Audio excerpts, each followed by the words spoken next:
మాట్లాడడం కొంచెం తక్కువ ఉండొచ్చు, బట్ చేసే సినిమాల్లో మాత్రం చాలా గట్టిగా చూపిస్తాను రాబోయే సినిమాలో. జనరల్లీ దిల్రుబా అంటే చాలా ఫేవరెట్ పర్సన్, అంటే మనకి లవ్ కానీ ఎవరైనా కానీ చాలా ఫేవరెట్ పర్సన్ అని కదా. సో అలాంటి ఫేవరెట్ పర్సన్ మన లైఫ్లోకి కానీ మన లవ్గా కానీ వస్తే కూడా మనలో చాలా చేంజెస్ వస్తాయి. సో అలా మీ లైఫ్లో ఏమైనా చేంజెస్ ఏమైనా గమనించారా? తను అంటే ఖచ్చితంగా చేంజెస్ ఉంటాయి. సో ఖచ్చితంగా ఉంటాయి, చేంజెస్ ఉంటాయి. కిరణ్ గారు, hello sir. Kiran garu, hi bro. Hi. So first of all congratulations, trailer చాలా బాగుంది. Thank you so much. So అందరూ సినిమా గురించి అడుగుతున్నారు, అవుట్ ఆఫ్ ద బాక్స్.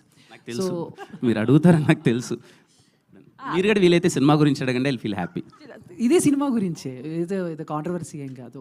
అంటే రీ రిలీజ్ ట్రెండ్ నడుస్తుంది అండ్ సీతమ్మవాట్లే సినిమాల చెట్టు కూడా రీ రిలీజ్ అవుతుంది. అంటే ప్రతి మిడిల్ క్లాస్ అబ్బాయికి ఎస్విఎస్సి అనేది ఒక ఎమోషన్. సో అంటే మీరు కూడా మిడిల్ క్లాస్ నుంచి వచ్చారు కాబట్టి, అండ్ ఇప్పుడు ఆ సినిమా రీ రిలీజ్ అవుతుంది కాబట్టి, అది ఫస్ట్ టైం రిలీజ్ అయినప్పుడు ఎస్విఎస్సితో మీకున్న ఒక ఎమోషన్ పాయింట్ ఏమన్నా షేర్ చేసుకోగలరా? నేను చూసిన సినిమాలలో అతి ముఖ్యమైన అండ్ చాలా నాకు ఎప్పటికీ గుర్తుండిపోయే సినిమా సీతమ్మ వాకిట్లో సిరిమల్లి చెట్టు. శ్రీకాంత్ అడ్డాల గారిని కలవడం, ఆయనతో నేను డిస్కస్ చేయడం, మీ ఇద్దరం ఒకటి చేద్దాం అనుకుని డిస్కస్ చేసే సందర్భాల్లో 100 సార్లు చెప్పిండాను. ఆయన నాకు చెప్పే కథ నేను వినకున్నా ఎంతసేపు నాకు సీతమ్మ వాకిట్లో డైలాగులు ఎలా రాశారు సార్, ఎలా చూపించారు సార్ అదని. మహేష్ బాబు గారిని వెంకటేష్ గారిని కానీ ఎక్స్ట్రాడినరీ ఆ సినిమా. నాకు ఇంకా ఎందుకు బాగా ఎప్పటికీ గుర్తుండిపోయే సినిమా అంటున్నానంటే, నేను మా అన్న జైశ్యామ్ థియేటర్ తిరుపతిలో చూసాం ఆ సినిమా సీతమ్మ వాకిట్లో సిరిమల్లి చెట్టు. చాలా సంవత్సరాల తర్వాత ఎందుకో ఇద్దరం కలిసి ఆ సినిమా చూసాం. చాలా మెమరబుల్గా అనిపించింది.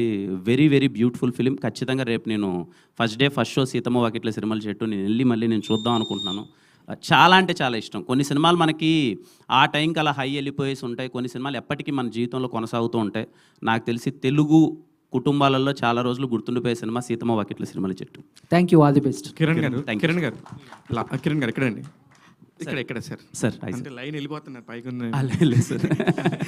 కాదు, ప్రతి ఒక్క లైఫ్లో కూడా ఒక్కొక్క ఇయర్ వచ్చేసి మెమరబుల్ ఇయర్గా మిగిలిపోద్దండి. 2024 2025 అనేది